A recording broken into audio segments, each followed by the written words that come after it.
Bienvenue à ce numéro du Journal des Journaux paru du 17 au 23 mai 2021. Un numéro que nous entamons, actualité oblige par la situation sécuritaire dans le pays. À cet effet, insécurité à Tillabéri, sur qui peuvent compter les habitants? Se demande l'hebdomadaire Le Nouveau Républicain. Pour qui on savait que la région de Tillabéri basculait dans la violence, mais on ne pouvait pas le dire sans subir les colères du système d'Issifou qui obligeait à croire que tout était pour le mieux dans le meilleur des mondes possible. Alors même qu'on ne voit que sang, désolation, deuil, destruction, menaces et morts. Il fut des temps déjà qu'on tuait des paisibles paysans, des chefs de village et l'on n'y comprenait rien. On compte aujourd'hui, selon des sources officielles, plus de 10 000 réfugiés. Des villages entiers étaient partis. Ils n'avaient pas eu d'autre choix, selon le journal qui poursuit. Le gouvernement a sans doute compris que ce déplacement des populations est un grand échec de sa politique sécuritaire. Peut-elle supporter que des villages entiers n'aient pas cultivé et à récolter? S'interroge le Nouveau Républicain pour qui il se trouve déjà que les bandits leur ont brûlé les greniers pour les précariser et rendre invivables leurs zones. La zone du fleuve va-t-elle basculer aux mains des terroristes? Se demande pour sa part l'hebdomadaire L'actualité, qui constate qu'au Niger, la situation sécuritaire ne cesse de se dégrader et principalement dans la région du fleuve où la paix et la quiétude sociale sont devenus des vains mots sous l'impuissance du gouvernement et des autorités locales à qui revient la protection des habitants de cette zone sous l'état d'urgence sans effet sur les terroristes et leurs commanditaires et ou complices. À l'allure où vont les choses, il sera très difficile à notre armée de venir à bout de ce problème d'insécurité et principalement dans la zone du fleuve à cause de la grave aliénation née de plusieurs supposés coups d'État occasionnant la mise en cellule de plusieurs hommes de rang selon le journal qui se demande comment dans ce climat d'emprisonnement des hommes et femmes de rang censés protéger les personnes et leurs biens sur l'ensemble du territoire national que sont nos forces de défense et de sécurité s'attendre à des résultats probants sur le terrain. Le moral, et faut-il le préciser, un élément important sur lequel compte n'importe quel soldat pour se battre jusqu'au fond sur le terrain de guerre. Plus l'armée est démotivée, démoralisée et divisée, plus le terrorisme gagnera du terrain. Dans ce cas d'espèce, il va falloir urgemment revoir la gestion sécuritaire et celle de notre armée, conclut l'actualité. Face à la situation sécuritaire inquiétante, les Nigériens condamnés à s'unir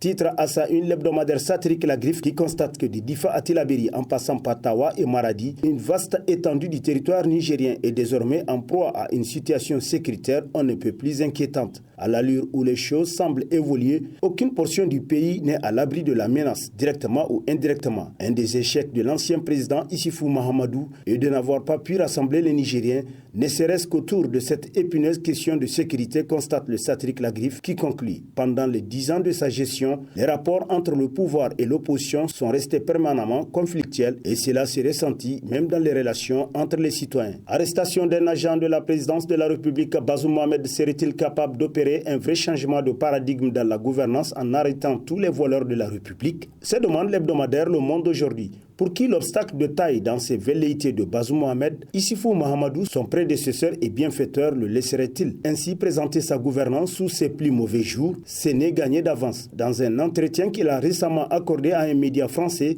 Issifou Mahamadou a laissé entendre qu'il ne comptait pas s'éloigner de la gestion des affaires publiques, nous apprend le journal qui se demande une sorte de mise en garde pour Bazoum. Quoi qu'il en soit, le fait de commencer le nettoyage des écrits d'OGA par la présidence de la République constitue tout un symbole lourd de messages. Reste à savoir qui de Bazoum et d'Issifou l'emportera sur l'autre, conclut Le Monde aujourd'hui. Déclaration des biens d'Issifou Mahamadou, un enrichissement injustifié et probablement sous-estimé a constitué l'un des titres à la une de l'hebdomadaire Le Courrier qui se demande: les déclarations de biens d'Issifou Mahamadou sont-elles sincères? On peut certainement en douter. Il a été si prompt et ferme dans la défense des délinquants notoires dans des dossiers financiers sulfurés comme celui du ministère de la Défense nationale qu'il est illusoire de penser qu'il tolère quelque chose qu'il ne cautionne pas. D'ailleurs, Jeune Afrique lève un coin de voile sur l'affairisme débridant de l'ancienne famille présidentielle, nous apprend le journal qui cite le journal panafricaniste. Au Niger, pays classé dernier au monde, ce durant 10 ans, la start-up dénommée Nova Technologies, créée par Abba et Mariam Issoufou Mahamadou, ancien président de la République, a équipé plusieurs ministères nigériens en matériel informatique. Une révélation qui en dit long sur les rapports réels entre Issoufou Mahamadou et les deniers publics, d'après l'hebdomadaire qui poursuit. Pour de nombreux observateurs, Issoufou Mahamadou ne pourrait pas échapper à une poursuite judiciaire pour différentes violations de la loi. Pour enrichissement illicite, il est certain qu'il aura du mal à justifier la provenance de ces milliards investis un peu partout au Niger dans le béton. Des frais de mission, un président qui s'attribue des frais de mission alors qu'il dispose d'une caisse noire, est-il sérieux? Se demande le journal pour qui Quoi qu'il en soit, ceux qui se sont considérablement enrichis au point d'avoir la bouche cousue savent eux qu'il y a anguille sous roche. Si Issifou Mahamadou n'a pu sévir contre ceux qui ont fait main basse sur les deniers et biens publics, c'est qu'il y a vraiment anguille sous roche, conclut le courrier. Personnel et garages municipaux de Niamey, une gestion calamiteuse a constitué l'un des titres de la rubrique On en parle de sa parution en date du 17 mai, le quotidien privé L'Enquêteur, pour qui la gestion des municipalités sous la Renaissance est à l'image de celle plus générale du pays, chaotique. C'est le constat qui se dégage de la rencontre du maire président du conseil de ville de Niamey, Omarou Moumoun Dogari, avec le personnel de l'hôtel de ville et ceux des 5 arrondissements communaux de la capitale. En ce qui concerne le personnel, plusieurs voix se sont élevées pour dénoncer les recrutements tous azimuts opérés sous la délégation spéciale présidée par Mokhtar Mahmoudou, des recrutements sur une seule base, l'appartenance politique d'après le journal qui renchérit. Rarement justifié, ces recrutements ne répondaient à aucun enjeu stratégique pour la municipalité. Il n'était point besoin d'établir le profil de candidat idéal capable de remplir les missions avec succès et de satisfaire aux attentes de l'employeur selon le quotidien qui poursuit. S'agissant du garage municipal que les autres capitales ouest-africaines enviaient autrefois à Niamey, il n'est plus aujourd'hui que l'ombre de lui-même. Il manque de moyens roulants. Pour cause, sous Mokhtar Mahmoudou, de nombreux engins sur cale ou en bon état de marche ont été bradés lors d'une prétendue vente aux enchères publiques.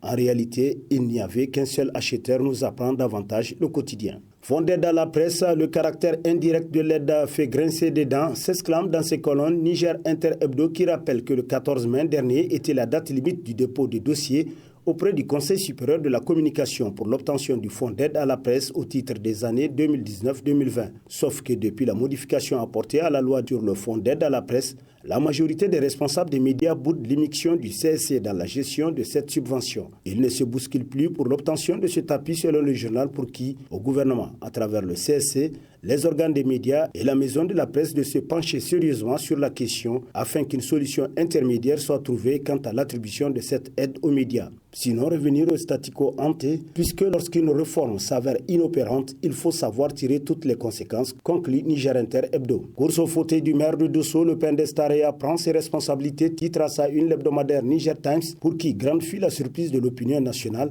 lorsque les nouveaux conseillers municipaux de la commune urbaine de Dosso ont été installés avec le choix d'un maire élu de la formation politique Pendes Taraya. Mais que s'est-il vraiment passé? Comment se fait-il qu'avec 9 conseillers municipaux, un parti au rang de Zamalahia perd le contrôle de la mairie? Sont autant de questions que se pose le journal pour qui la mise n'a donc pas été lourde, dira-t-on. Cependant, il est important de noter que 2 formations politiques transfuges du parti du consensus qui ont décidé de claquer la porte ont beaucoup contribué à déjouer le plan d'accaparement de la mairie de Dosso par les camarades de Moussa Hassan Barajé, le MCD du maire sortant et le RNDP à Nema Banzumbu du général Moukele Issa qui se sont alignés derrière le PNDES avec l'aide du MNSD et Jamhouria pour totaliser 12 points sur 22, marquant la fin du match d'après Niger Times qui nous apprend davantage que le maire est du PNDES, le premier vice-maire du RNDP et le second vice-maire du MPR Jamhouria.